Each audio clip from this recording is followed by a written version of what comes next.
Je vous propose juste, pour compléter, d'aller sur quelques bassins versants sur le site internet Eau et Produits Phyto pour regarder quelles sont les molécules qui sont les plus souvent quantifiées. Alors j'ai pris deux types de bassins versants. Je vais essayer de départager. Je ne sais pas. Arrêter le partage, voilà, tout simplement. Et je vais repartager mon écran, mais là, cette fois, directement sur le site internet. Donc, vous êtes sur cette interface-là, vous pouvez le faire vu que vous êtes devant un écran d'ordinateur. Si vous êtes devant un smartphone, ça doit être plus compliqué, mais si vous êtes devant un écran d'ordinateur, c'est faisable. Et puis, vous cliquez sur accéder aux résultats graphiques, soit pour les eaux superficielles, soit pour les eaux souterraines. J'ai fait le choix des eaux superficielles. Alors, attendez. D'abord, pour les eaux superficielles, j'ai choisi deux bassins versants. J'espère que je ne blesserai personne. J'ai choisi le bassin versant du Juron qui est plutôt sur une zone de culture et une zone urbanisée. Et on voit sur ces graphiques, là c'est une période de 2014 à 2020, la liste des molécules les plus souvent quantifiées. Ah mince.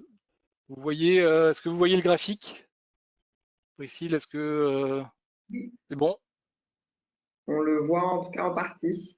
Ah, j'ai l'impression que ça descend pas, effectivement, j'ai l'impression. Je ne sais pas pourquoi. Non, mais du coup, ça donne un bon ordre d'idée de voilà, les infos que les animateurs de territoire peuvent aller trouver là sur le site. Oui, donc je vous invite à aller voir le Juron de 2014 à 2020. Je vous dis les molécules qui apparaissent. Les molécules sont, les premières sont le métolachlore et ses molécules de dégradation. Ce sont des herbicides maïs, c'est un herbicide maïs, tournesol, betterave, qui est aujourd'hui qui fait partie des molécules les plus souvent quantifiées. Sur ce bassin versant, la deuxième molécule, les deux molécules suivantes sont la MPA et le glyphosate, qui sont aussi beaucoup plus utilisées en quantité. Et là, c'est bien l'effet quantité qui joue un rôle pour ces trois molécules que je viens de citer, la MPA étant la première molécule de dégradation du glyphosate. Et puis après, sur ce bassin versant, vous irez voir parce que j'arrive pas effectivement à vous partager complètement l'écran. Il y a une multitude de molécules différentes et on est bien sur des bassins versants avec une multitude de cultures, plusieurs cultures, particulièrement de grandes cultures, et donc forcément différents types de molécules qui sont utilisées, et ça se traduit dans les ressources en eau avec des concentrations qui peuvent être parfois assez importantes et une fréquence de quantification qui est quand même assez importante. Vous pourrez regarder, visiblement ça descend pas, hein, je vois que ça descend pas, je déroule, mais il y a un graphe d'évolution sur cet espace qui permet de représenter l'évolution des quantifications et des molécules qui ont été quantifiées sur ce cours d'eau dans la durée pour pouvoir avoir une idée des concentrations de chacune de ces molécules. Si on va sur d'autres bassins versants, alors je ne sais pas si ça apparaît, mais je ne sais pas pourquoi ça fonctionne pas. Visiblement, je suis allé sur l'Ador à Dora, sur un autre bassin versant pour essayer de vous représenter une autre situation, plutôt de bassin versant, non pas de grande culture, mais plutôt de polyculture élevage, voire plutôt d'élevage. Et les molécules qui ressortent sont soit les molécules type S-métolachlore que j'ai cité tout à l'heure, herbicide maïs, et là plutôt pour du désherbage de maïs en silage. Bah oui, on est sur des cultures, sur des zones d'élevage, et le maïs en silage est une des cultures. On retrouve le glyphosate et sa molécule de dégradation, la MPA. Et puis, on retrouve peu de molécules différentes, sinon le triclopyre, par exemple, débroussaillant pour utilisation en bord de parcelle. Voilà, ce sont ce type de molécules qu'on va retrouver dans les eaux potentiellement, dans les eaux de ces bassins versants.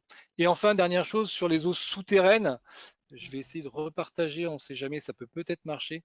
Dans les eaux souterraines, on a d'autres types de molécules qui apparaissent. On a là encore, malheureusement, ah bah, je vois que ça marche là. On a le métolachlore ESA, c'est-à-dire la molécule de dégradation du métolachlore. Toujours pareil, herbicide maïs, tournesol, qui est très présente dans les eaux souterraines, dans les nappes alluviales. Là, on est sur le secteur de Borgard-l'Évêque. Et puis, on a des traces de vieilles molécules qui restent encore présentes, des molécules de dégradation de l'atrazine sur lesquelles on ne pourra pas faire grand-chose, puisque cette molécule étant interdite depuis 2003, on ne va pas pouvoir faire grand-chose. Mais néanmoins, elles sont encore, malheureusement, encore présentes à l'état de trace et sur lesquelles on pourra que voir la diminution par la dilution. Et puis, quelques molécules qui, plus ponctuellement, interviennent. On voit un nombre de molécules dans les eaux souterraines qui est bien moindre que dans les eaux superficielles et donc une contamination qui est beaucoup plus réduite. Néanmoins, là, on est sur des ressources qui sont exploitées sur la production d'eau potable et quand on est en rouge, c'est-à-dire que, ou en orange, c'est qu'on est au-dessus de la norme eau potable et ça veut dire que pour la production d'eau potable, on est appelé à traiter, si on veut utiliser cette eau pour la production d'eau potable, on est appelé à traiter cette eau pour pouvoir la distribuer au robinet si on veut respecter la réglementation. Donc vous voyez qu'il y a un enjeu aussi sur ces ressources souterraines, autre que environnemental, un enjeu de santé publique, puisqu'il est demandé réglementairement de respecter cette norme eau potable et donc de ne pas avoir ces molécules-là qui sont présentes dans les eaux utilisées pour la production d'eau potable. Je pense avoir fait un petit tour rapide de ces contaminations. Vous avez tous les liens, vous pouvez les utiliser pour pouvoir regarder sur vos territoires ce qu'il se passe pour que vous puissiez mettre en place les actions les plus pertinentes. Merci beaucoup Christophe. Ça fera bien le lien avec les témoignages qui vont arriver sur justement l'utilisation ou non de certaines cultures et de certains produits et molécules dont vous avez parlé.